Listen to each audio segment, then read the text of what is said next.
بچے کی تربیت کس عمر میں کرنی چاہیے؟ ہمارے ذہنوں میں ایک سوال پیدا ہوتا ہے اور سب ہی کرتے ہیں ہم سے سوال کہ جی بچے کی تربیت کس عمر سے شروع کریں؟ 1 سال، 2 سال، 3 سال، 10 سال، 12 سال، 7 سال، یعنی ایک سوال ہے۔ تو میں آپ کو بتاتی ہوں کہ بچے کی تربیت کے بارے میں ماں باپ کا سوچنا کس عمر سے کام ہے، کہ کب سے ماں باپ سوچیں۔ تقریت عراق کا ایک گاؤں ہے، شہر ہے، سمجھے، تقریت عراق کا ایک شہر ہے۔ اس کا ایک خلیفہ تھا، عثمان۔ اس عثمان کا ایک گورنر تھا، نجم الدین ایوب۔ نجم الدین ایوب کیا تھا؟ کون تھا نام؟ یاد رکھیے گا ذہن میں، نجم الدین ایوب اس کا گورنر تھا۔ تو سارے ہی اس کو کہتے رہتے تھے، اس کی عمر ہو گئی تھی، سارے اسے کہتے تھے نجم الدین شادی کیوں نہیں کر لیتے؟ تو وہ کہتا تھا کہ میرے معیار کے مطابق مجھے لڑکی ملے گی تو شادی کروں گا۔ وہ کہتے تھے تیرا معیار کیا ہے؟ کون سا اتنا بڑا تیرا معیار ہو گیا کہ تجھے لڑکی پورے زمانے میں نہیں مل رہی؟ تو وہ کہتا تھا میرا معیار یہ ہے کہ جو لڑکی میرا ہاتھ پکڑے اور مجھے جنت میں لے جائے، اور ہماری شادی کے نتیجے میں ہمارا ایک بیٹا ہو اور ہم اس کی ایسی تربیت کریں، یعنی میں ماں ایسی لاؤں قابل جو میرے بچے کی تربیت کرے۔ یہ آج کے لڑکے کی سوچ نہیں تھی نا کہ میں ماں ٹک ٹاکر لاؤں، وہ نچائے میرے بچے کو اور ہم پیسہ کمائیں اپنی بیویاں دکھا دکھا کے۔ یہ سوچ نہیں تھی، اور یہ بھی سوچ نہیں تھی کہ میرا شوہر جو ہے وہ کوئی فلمی ہیرو ہو اور میں اس کے ساتھ ہر شادی پہ دیوانوں، پاگلوں، جاہلوں کی طرح ناچوں اور مراسی بن کے سب کو خوش کروں۔ یہ بھی سوچ نہیں تھی نا۔ وہ ایک سوچ لے کر پیدا ہوئے تھے، ایک فکر لے کر وہ قومیں پیدا ہوئی تھی، تبھی تو فلسطین کے پیدا ہونے والے بچوں کے دلوں میں بھی بیت المقدس کی محبت تھی۔ خیر، نجم الدین ایوبی نے کہا مجھے وہ لڑکی چاہیے، میرا معیار یہ ہے جو میرا ہاتھ پکڑ کر مجھے جنت میں لے جائے، ہمارا ایک بیٹا ہو، وہ اس کی ایسی تربیت کرے اور میں اس کو ایسا شاہ سوار بناؤں کہ وہ بیت المقدس کو آزاد کروا لے۔ یہ اس گورنر کی سوچ تھی کہ مجھے ایسی لڑکی چاہیے۔ خیر، بات آگے ہوتی گئی۔ ان کا ایک پیر تھا، وہ گورنر بھی اور وہ خلیفہ بھی، اور کافی شہر کے اور لوگ بھی اس پیر سے ملاقات کے لیے آیا کرتے تھے۔ یہ دونوں بھی گئے ہوئے تھے، گورنر اور خلیفہ، یہ بیٹھے ہوئے تھے۔ پردے میں ایک عورت آئی، تو وہ جو پیر صاحب تھے نا، انہوں نے اس عورت کو کہا کہ دیکھو میں نے تمہارے لیے اتنا اچھا رشتہ بھجوایا تھا بیٹا، تمہارے والد صاحب نے مجھے بتایا کہ تم نے انکار کر دیا ہے، تو انکار کی کوئی وجہ؟ تو اس لڑکی نے کہا استاد صاحب مجھے ایسا لڑکا چاہیے جو میرا ہاتھ پکڑے اور مجھے جنت میں لے جائے۔ کہاں لے جائے؟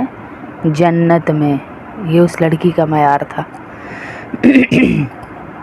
اس لڑکی کا بھی یہ معیار نہیں تھا کہ میرا ہاتھ پکڑے اور مجھے ہوٹلوں پہ لے جائے، میرا ہاتھ پکڑے اور مجھے ہر ننگے ناچ کے اندر میرے ساتھ کھڑا ہو کر ناچے۔ باجی میرے ساتھ مہندیوں پہ نہیں جاتا، ناچتا نہیں ہے، پارٹیوں پہ نہیں جاتا۔ آج کی بچیوں نے کیا اپنے گھر بسانے، جن کے خیالات ہی وہ ہیں کہ ہمارے ساتھ ایک ناچنے والا مراسی مل جائے، شوہر نہ ملے۔ کہنے لگی وہ لڑکا ہو جو میرا ہاتھ پکڑ کر جنت میں لے جائے، میری اس سے شادی ہو تو ہمارا ایک بیٹا ہو، ہم اس بیٹے کی وہ تربیت کریں کہ ہمارا بیٹا بڑا ہو کر بیت المقدس کو فتح کرے۔ یہ ان دونوں کے کب ویژنز ہیں، کب انہوں نے اپنے دماغ میں تیار کیا ہوا ہے بیٹے کی تربیت کا، جب ان کی شادیاں ہی نہیں ہوئی۔ اس وقت سے ماں باپ بننے سے پہلے انہوں نے اپنے دماغ میں یہ تیار کیا ہوا ہے میں نے اپنا بیٹے کو یہ بنانا ہے۔ جیسے بچیاں ہوتی ہیں نا، اکثر سوچ لیتی ہے میں نے اپنے بچے کو انشاءاللہ حافظ بنانا ہے اگر میرا بیٹا ہوا، میں نے اپنے بیٹے کو عالم بنانا ہے، میں نے اپنے بیٹے کو صحابی رسول بنانا ہے، میں نے اپنے بیٹے کو داعی رسول بنانا ہے۔ آج کل کی بچیاں کیا سوچتی ہیں، میں نے اپنے بیٹے کو سنگر بنانا ہے، لانتی بنانا ہے، سنگر نہیں بنانا۔ میں نے اپنے بچے کو مراسی بنانا ہے، لوگوں کو گا گا کے اپنی طرف بلانے والا بنانا ہے۔ مہدی حسن کس طرح مرا آپ کے سامنے ہی تھا نا، کس طرح مرا۔ اس سے بڑے بڑے سنگر اگر میں گنواؤں آپ کو تو کس طرح اپنے لیے بھیک مانگتے ہوئے حکومت سے مرے۔ ابھی یہ ایک نیا سنگر مرا ہے، مجھے اس کا نام نہیں آتا، جس نے بڑے مشہور نوجوانوں کو رلا دینے والے گانے گائے۔ لعنت ایسے نوجوانوں پہ جو گانوں پہ تو روئیں اور قرآن پہ انہیں رونا نہ آئے۔ تو وہ لڑکی کہتی ہے جو میرا ہاتھ پکڑ کر مجھے جنت میں لے جائے اور ہمارا ایک بیٹا ہو جو بیت المقدس کو فتح کرے۔ خیر بات آگے گئی، اس خلیفہ نے جب یہ سنا تو اس نے گورنر نے کہا کہ مجھے تو پیر صاحب اسی لڑکی سے شادی کرنی ہے۔ لڑکی کو رخصت کیا اس پیر صاحب نے، اور بعد میں پیر صاحب سے بات ہو رہی ہے یہ تو پیر صاحب نے کہا بیٹا تجھے پتہ بھی ہے یہ تقریت علاقے، یعنی ہمارا جو علاقہ ہے نا تقریت، انہوں نے نام لیا، اس علاقے کی سب سے غریب بندے کی بیٹی ہے یہ، ان سے غریب اس علاقے میں کوئی ہے ہی نہیں، اور تو ٹھہرا گورنر، اتنا امیر بندہ۔ تو اس نے کہا کچھ بھی ہو مجھے شادی اسی سے کرنی ہے، اسی سے مجھے شادی کرنی ہے، کچھ بھی ہو جائے۔ خیر اس کی شادی ہو گئی، ان کا بیٹا ہوا، انہوں نے اسے نیک تربیت دی اور شاہ سوار بنایا۔ وہ آگے چل کے اس نے بیت المقدس کو آزاد کروایا، اور آپ کو پتہ ہے وہ بچہ کیا تھا، کیا نام تھا اس کا؟ میں نے اس کے باپ کا کیا نام بتایا تھا؟ ہاں جی، نجم الدین ایوب۔ تو وہ بچہ تھا صلاح الدین ایوبی، صلاح الدین ایوبی تھا وہ بچہ، اس نے بیت المقدس کو فتح کیا۔ ایک ویژن جب آپ کے مائنڈ میں ہوگا نا تو وہ آپ کے بچے کے لیے گائیڈ لائن بنے گی۔ جب آپ کے دماغوں میں کوئی ویژن ہی نہیں ہے، آپ نے کچھ سوچا ہی نہیں کہ میری اولاد ہوگی تو کیا ہوگی، پہلے سال تو لڑائیوں میں ہی آپ کے گزر گئے، اسی میں اولاد ہو گئی، اس کے بعد لڑائیاں اور بڑھ گئیں، تو کیا بنے گا وہ بچہ جو لڑائیوں میں پل رہا ہے؟ اللہ ان گھروں کے اندر خوشیاں لائے، بہاریں لائے، جن گھروں میں شوہروں نے زندگیاں بیویوں کی عذاب کی ہوئی اور لڑ کے گھروں کی تربیتوں کا نظام ہی الٹ پلٹ دیا، تو کیا بنے گا ان گھروں کا؟ یہ ویژن آپ کو تب رکھنا ہے جب آپ کی شادی بھی نہیں ہوئی کہ میں نے اپنے بچے کو، اپنی فیملی کو ایسے بنانا ہے، اور اس ویژن کے درمیان، اس ایک سوچ کے درمیان آپ کی ہزاروں آپ کی رکاوٹیں آ جائیں، لیکن آپ نے جھکنا نہیں ہے، آپ نے کمپرومائزز کر کے چلنا ہے اس ویژن کو لے کے کہ میرا بڑا اونچا ویژن ہے، اور ویژن یہ ہوگا کہ ہم نے اللہ کے نبی کے دین کو دنیا میں پھیلانا ہے، اپنی اولاد کے ذریعے بھی، اپنی اولاد کے ذریعے بھی پھیلانا ہے ہم نے۔ تو کیسے ہوگا یہ؟ جب ہم دین پر چلیں گے، ہمارا کوئی ویژن ہوگا اپنی اولاد کو لے کے، بھائی پل جائے گی، ہماری بھی تو پلی، ہمارے ماں باپ کی بھی تو پلی تھی، اور بھائی پل جائے گی، کوئی آپ کے انوکھے بچے تھوڑی ہیں۔ جب ویژن ہی یہ ہوگا، جب سوچ ہی یہ ہوگی، جب باپ کو پتہ ہی نہیں ہوگا ماں بیچاری فیسیں کہاں سے پوری کر رہی ہے، جب ماں کو پتہ نہیں ہوگا باپ کتنی اذیت سے پیسے لا رہا ہے اور وہ کما کر ہمیں کس طرح دے رہا ہے، دونوں ایک دوسرے کو سمجھیں گے ہی نہیں تو اولاد کا کیا ہوگا؟ اولاد کو کون پوچھے گا جب دونوں ہی ایک دوسرے کے بارے میں، اللہ معاف کرے، یہ حالات ہوں گے۔ تو اپنی اولاد کے لیے ویژن رکھیں، ایک سوچ رکھیں، اور اس سوچ پر اگر آپ کو بظاہر اسباب نہیں بھی نظر آ رہے ہیں نا ادھر ادھر، اللہ سے دعا کریں کہ اللہ میری اولاد کو نیک بنا، اے اللہ میں بے بس ہو گئی، اے اللہ مجھے ماحول نے بے بس کر دیا، حالات نے بے بس کر دیا، میرے اللہ میری مدد فرما، میری اولاد کو نیک بنا۔ اللہ سے دعائیں شروع کر دیں آج سے، انشاءاللہ دیکھیے گا اللہ کیسے آپ کی مدد کرتا ہے۔ دعائیں شروع کر دیں اللہ سے۔ اللہ تو سب کچھ کر سکتا ہے نا. اللہ کے لیے کوئی کام ایسا نہیں جسے اللہ کہے کہ مجھ سے نہیں ہوتا. کن کا نام ہے کام کا ہونا. کن ہوگا اور کام ہو جائے گا انشاءاللہ ہے. تو اللہ سے مدد مانگ مانگ کے چلیں کہ اے اللہ میری مدد فرما دے, اے اللہ میری مدد فرما دے, اے اللہ میری مدد فرما دے. تو اللہ ضرور ضرور انشاءاللہ مدد فرمائے گا انشاءاللہ. اور جب تک ہم لوگ کام ہی نہیں کریں گے, کوئی ویژن ہی نہیں رکھیں گے, کوئی سوچ ہی نہیں رکھیں گے, بچے کے لیے دعائیں ہی نہیں کریں گے, کیسے چڑھیں گے ہمارے بچے ہیں؟ کیسے چڑھیں گے ہمارے بچے دین کی سیڑھیوں کے اوپر؟ اور یہ تب ہوگا جب ہمارا اپنے اللہ کے ساتھ تعلق بڑا گہرا ہوگا. تعلق گہرا ہوگا. ایسے ہی تھوڑی بچے نیک ہوتے ہیں. ماں باپ نیک ہوں گے تو بچے نیک ہوں گے نا جی. ماں باپ کی سوچ نیک ہوگی تو بچوں کی سوچ نیک ہوگی نا. اللہ ہم سب کی مدد فرمائے. بچے کی تربیت کس عمر میں کرنی چاہیے؟ ہمارے ذہنوں میں ایک سوال پیدا ہوتا ہے اور سب ہی کرتے ہیں ہم سے سوال کہ باجی بچے کی تربیت کس عمر سے شروع کریں؟ 1 سال, 2 سال, 3 سال, 10 سال, 12 سال, 7 سال, یعنی ایک سوال ہے. تو میں آپ کو بتاتی ہوں کہ بچے کی تربیت کے بارے میں ماں باپ کا سوچنا کس عمر سے کام ہے کہ کب سے ماں باپ سوچیں. تقریت عراق کا ایک گاؤں ہے, شہر ہے سمجھے. تقریت عراق کا ایک شہر ہے. اس کا ایک خلیفہ تھا عثمان. اس عثمان کا ایک گورنر تھا نجم الدین ایوب. نجم الدین ایوب کیا تھا؟ کون تھا نام؟ یاد رکھیے گا ذہن میں.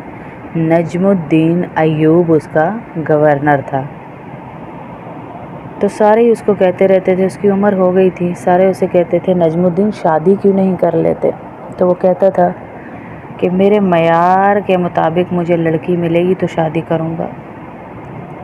وہ کہتے تھے تیرا معیار کیا ہے؟ کون سا اتنا بڑا تیرا معیار ہو گیا کہ تجھے لڑکی پورے زمانے میں نہیں مل رہی؟ تو وہ کہتا تھا میرا معیار یہ ہے کہ جو لڑکی میرا ہاتھ پکڑے اور مجھے جنت میں لے جائے اور ہماری شادی کے نتیجے میں ہمارا ایک بیٹا ہو اور ہم اس کی ایسی تربیت کریں, یعنی میں ماں ایسی لاؤں قابل جو میرے بچے کی تربیت کرے. یہ آج کے لڑکے کی سوچ نہیں تھی نا کہ میں ماں ٹک ٹاکر لاؤں وہ نچائے میرے بچے کو اور ہم پیسہ کمائیں اپنی بیویاں دکھا دکھا کے. یہ سوچ نہیں تھی. اور یہ بھی سوچ نہیں تھی کہ میرا شوہر جو ہے وہ کوئی فلمی ہیرو ہو اور میں اس کے ساتھ ہر شادی پہ دیوانوں, پاگلوں, جاہلوں کی طرح ناچوں اور مراسی بن کے سب کو خوش کروں. یہ بھی سوچ نہیں تھی نا. وہ ایک سوچ لے کر پیدا ہوئے تھے, ایک فکر لے کر وہ قومیں پیدا ہوئی تھی. تبھی تو فلسطین کے پیدا ہونے والے بچوں کے دلوں میں بھی بیت المقدس کی محبت تھی. خیر, نجم الدین ایوبی نے کہا مجھے وہ لڑکی چاہیے, میرا معیار یہ ہے جو میرا ہاتھ پکڑ کر مجھے جنت میں لے جائے. ہمارا ایک بیٹا ہو, وہ اس کی ایسی تربیت کرے اور میں اس کو ایسا شاہ سوار بناؤں کہ وہ بیت المقدس کو آزاد کروا لے. یہ اس گورنر کی سوچ تھی کہ مجھے ایسی لڑکی چاہیے. خیر بات آگے ہوتی گئی. ان کا ایک پیر تھا, وہ گورنر بھی اور وہ خلیفہ بھی, اور کافی شہر کے اور لوگ بھی اس پیر سے ملاقات کے لیے آیا کرتے تھے. یہ دونوں بھی گئے ہوئے تھے, گورنر اور خلیفہ. یہ بیٹھے ہوئے تھے, پردے میں ایک عورت آئی. تو وہ جو پیر صاحب تھے نا, انہوں نے اس عورت کو کہا کہ دیکھو میں نے تمہارے لیے اتنا اچھا رشتہ بھجوایا تھا بیٹا, تمہارے والد صاحب نے مجھے بتایا کہ تم نے انکار کر دیا ہے, تو انکار کی کوئی وجہ؟ تو اس لڑکی نے کہا استاد صاحب مجھے ایسا لڑکا چاہیے جو میرا ہاتھ پکڑے اور مجھے جنت میں لے جائے. کہاں لے جائے؟ جنت میں. یہ اس لڑکی کا معیار تھا. اس لڑکی کا بھی یہ معیار نہیں تھا کہ میرا ہاتھ پکڑے اور مجھے ہوٹلوں پہ لے جائے, میرا ہاتھ پکڑے اور مجھے ہر ننگے ناچ کے اندر میرے ساتھ کھڑا ہو کر ناچے. باجی میرے ساتھ مہندیوں پہ نہیں جاتا, ناچتا نہیں ہے, پارٹیوں پہ نہیں جاتا. آج کی بچیوں نے کیا اپنے گھر بسانے, جن کے خیالات ہی وہ ہیں کہ ہمارے ساتھ ایک ناچنے والا مراسی مل جائے, شوہر نہ ملے. کہنے لگی وہ لڑکا ہو جو میرا ہاتھ پکڑ کر جنت میں لے جائے, میری اس سے شادی ہو تو ہمارا ایک بیٹا ہو, ہم اس بیٹے کی وہ تربیت کریں کہ ہمارا بیٹا بڑا ہو کر بیت المقدس کو فتح کرے. یہ ان دونوں کے کب ویژنز ہیں, کب انہوں نے اپنے دماغ میں تیار کیا ہوا ہے بیٹے کی تربیت کا, جب ان کی شادیاں ہی نہیں ہوئی. اس وقت سے ماں باپ بننے سے پہلے انہوں نے اپنے دماغ میں یہ تیار کیا ہوا ہے میں نے اپنا بیٹے کو یہ بنانا ہے. جیسے بچیاں ہوتی ہیں نا, اکثر سوچ لیتی ہے میں نے اپنے بچے کو انشاءاللہ حافظ بنانا ہے اگر میرا بیٹا ہوا, میں نے اپنے بیٹے کو عالم بنانا ہے, میں نے اپنے بیٹے کو صحابی رسول بنانا ہے, میں نے اپنے بیٹے کو داعی رسول بنانا ہے. آج کل کی بچیاں کیا سوچتی ہیں, میں نے اپنے بیٹے کو سنگر بنانا ہے, لانتی بنانا ہے, سنگر نہیں بنانا. میں نے اپنے بچے کو مراسی بنانا ہے, لوگوں کو گا گا کے اپنی طرف بلانے والا بنانا ہے. مہدی حسن کس طرح مرا آپ کے سامنے ہی تھا نا, کس طرح مرا.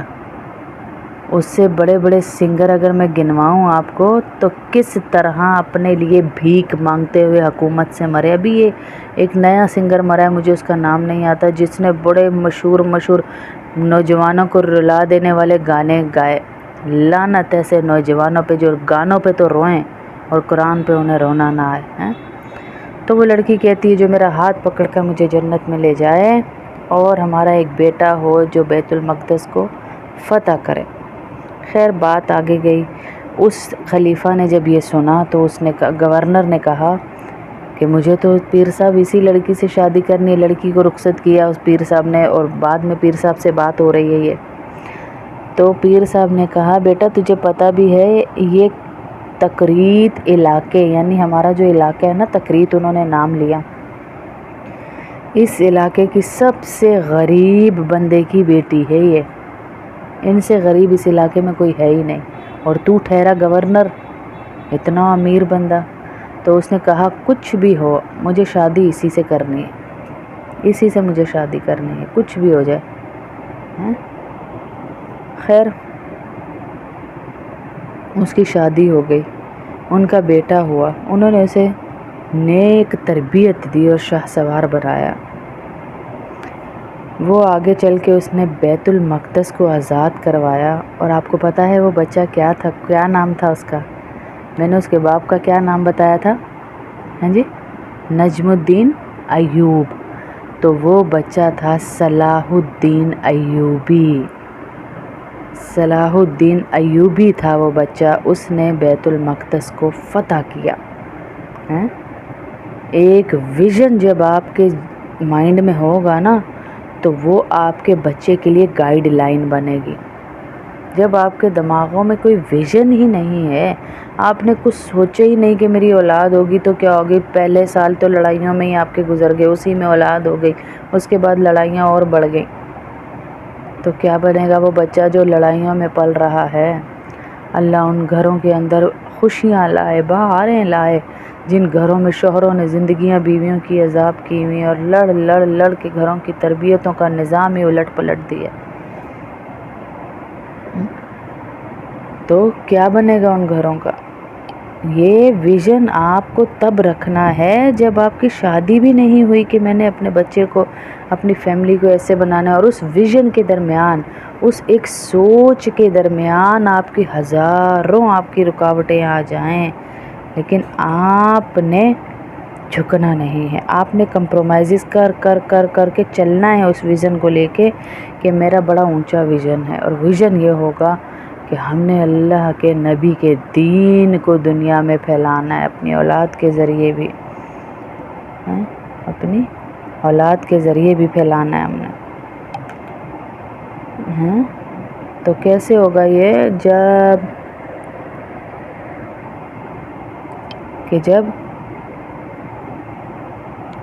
ہم دین پر چلیں گے. ہمارا کوئی ویژن ہوگا اپنی اولاد کو لے کے، بھائی پل جائے گی، ہماری بھی تو پلی، ہمارے ماں باپ کی بھی تو پلی تھی، اور بھائی پل جائے گی، کوئی آپ کے انوکھے بچے تھوڑی ہیں۔ جب ویژن ہی یہ ہوگا، جب سوچ ہی یہ ہوگی، جب باپ کو پتہ ہی نہیں ہوگا ماں بیچاری فیسیں کہاں سے پوری کر رہی ہے، جب ماں کو پتہ نہیں ہوگا باپ کتنی اذیت سے پیسے لا رہا ہے اور وہ کما کر ہمیں کس طرح دے رہا ہے، دونوں ایک دوسرے کو سمجھیں گے ہی نہیں تو اولاد کا کیا ہوگا؟ اولاد کو کون پوچھے گا جب دونوں ہی ایک دوسرے کے بارے میں، اللہ معاف کرے، یہ حالات ہوں گے۔ تو اپنی اولاد کے لیے ویژن رکھیں، ایک سوچ رکھیں، اور اس سوچ پر اگر آپ کو بظاہر اسباب نہیں بھی نظر آ رہے ہیں نا ادھر ادھر، اللہ سے دعا کریں کہ اے اللہ میری اولاد کو نیک بنا، اے اللہ میں بے بس ہو گئی، اے اللہ میں جو ماحول نے بے بس کر دیا، حالات نے بے بس کر دیا، میرے اللہ میری مدد فرما، میری اولاد کو نیک بنا۔ اللہ سے دعائیں شروع کر دیں آج سے، انشاءاللہ دیکھیے گا اللہ کیسے آپ کی مدد کرتا ہے۔ دعائیں شروع کر دیں اللہ سے، اللہ تو سب کچھ کر سکتا ہے نا، اللہ کے لیے کوئی کام ایسا نہیں جسے اللہ کہے کہ مجھ سے نہیں ہوتا۔ کن کا نام ہے کام کا ہونا، کن ہوگا اور کام ہو جائے گا انشاءاللہ ہے۔ تو اللہ سے مدد مانگ مانگ کے چلیں کہ اے اللہ میری مدد فرما دے، اے اللہ میری مدد فرما دے، اے اللہ میری مدد فرما دے، تو اللہ ضرور ضرور انشاءاللہ مدد فرمائے گا انشاءاللہ۔ اور جب تک ہم لوگ کام ہی نہیں کریں گے، کوئی ویژن ہی نہیں رکھیں گے، کوئی سوچ ہی نہیں رکھیں گے، بچے کے لیے دعائیں ہی نہیں کریں گے، کیسے چڑھیں گے ہمارے بچے ہیں؟ کیسے چڑھیں گے ہمارے بچے دین کی سیڑھیوں کے اوپر؟ اور یہ تب ہوگا جب ہمارا اپنے اللہ کے ساتھ تعلق بڑا گہرا ہوگا، تعلق گہرا ہوگا۔ ایسے ہی تھوڑی بچے نیک ہوتے ہیں، ماں باپ نیک ہوں گے تو بچے نیک ہوں گے نا جی۔ ماں باپ کی سوچ نیک ہوگی تو بچوں کی سوچ نیک ہوگی نا۔ اللہ ہم سب کی مدد فرمائے۔